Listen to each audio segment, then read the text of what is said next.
चांगली मोठी वेणी होती आणि तिच्या नवऱ्याची चांगली लंबी दाढी।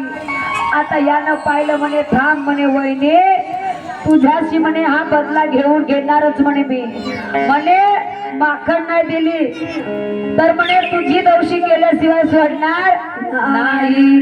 कारण जेवढ्या गवळणी होत्या त्या भगवंताच्या नामामध्ये दंग झालेल्या होत्या, भक्तीत दंग झालेल्या होत्या, म्हणून त्याच्या नावानं कृष्ण म्हटलं तर त्यांना कसा असा ताल यायचा। पण ही नवीन नवीन होती, हिला काय माहित होता ही भक्तीत रंगली नव्हती।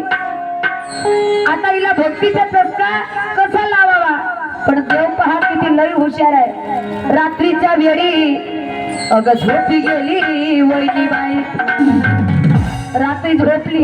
यानं काय केलं रातच्या वेळेस आला आणि तिच्या वेणी घेतली आणि तिच्या नवऱ्याची दाढी आणि दोघांची गाठ चांगली अशी बांधून मारली आणि म्हणे जा म्हणे आता माझा काम तर झाला आणि निघून गेला।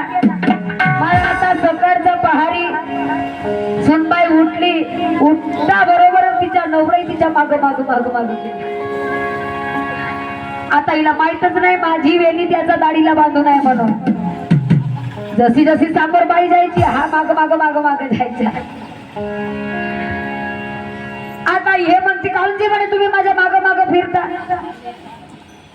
कधी पाहिलंच नाही का म्हणे कुठं जाईन का मी? अरे म्हणे मी तुझ्या माग घुमत नाही अगं तुझ्या वेणीला म्हणे माझी दाढी फसलेली आहे म्हणे, एवढं रात्रभर झालं म्हणे सोडायची खूप प्रयत्न करत आपण सुटतच नाही म्हणे, कशी का गाठ मारली कोण मारली म्हणे माहित नाही म्हणे कोण मारली। गाठ भक्तीची बांधली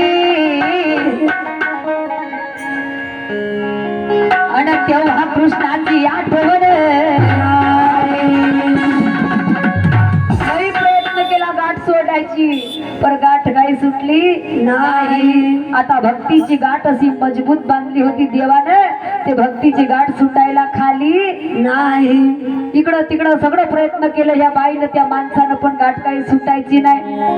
मग आता काय करावं म्हणे ज्यानं गाठ बांधली त्याचाच कड जावावा।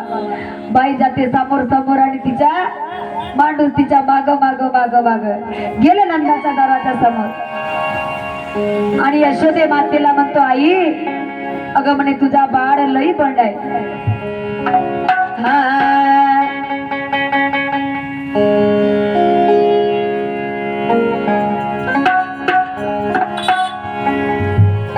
अग बाळ लई बंड फोडी तो गवडणची हंड गाय सोनाबाई, हा बाळ लई बंड फोडी तो गवडणची हंड सोनाबाई।